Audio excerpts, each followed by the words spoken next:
There's no remorse there. It's cold. That's how they've been treating us since day one. Frustrated family members of former CFL star Mike Labinjo pushing back against police after they allegedly told the family they weren't able to charge anyone about 2 years after Mike's death. City News has been following this story as the family accuses police of careless work from the start. The Labinjos still determined to make sure Mike is never forgotten. Still no charges after the 2018 death or since this update last spring when police officially declared the 38-year-old's death suspicious.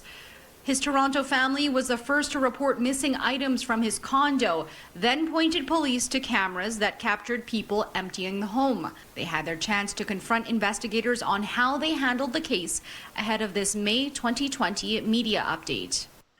Well, they made a mistake and they didn't follow protocol, and you know, I can't speak on what they did because I wasn't there. And I said, well, we are concerned about this. Like, this is very serious. You know what I mean? Like,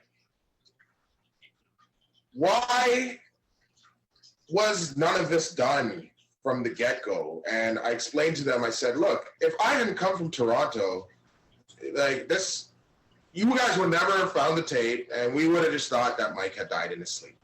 According to the family, the medical examiner's report determined Mike died of an overdose. And after a witness came forward, the Labinjos pushed police to look at whether Mike had been given a lethal dose of drugs and if it was tied to the theft of his belongings. Their mindset is overdose. And I don't know if it's because it's easier for them to wrap up a case like that. In August 2020, the family got a call. Police informed them there wasn't enough evidence for charges.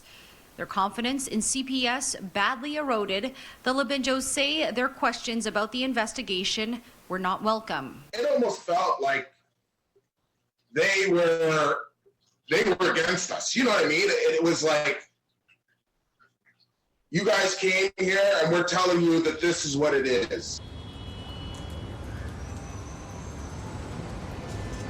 Calgary Police Services says it appreciates that the family is seeking justice and it's still collecting evidence and interviewing witnesses as the case remains active. Since City News first brought you this story on Wednesday, the family says they received a follow-up call from CPS's Professional Standards section, which handles complaints. But the Labinjos still feel backed into a corner. It's a bit of a nightmare. And at this point, it really feels like Calgary has taken everything that Mike was. With a kind person, this is not, doesn't deserve this. And we are not going to go away. In Calgary, Crystal Ladaris, City News.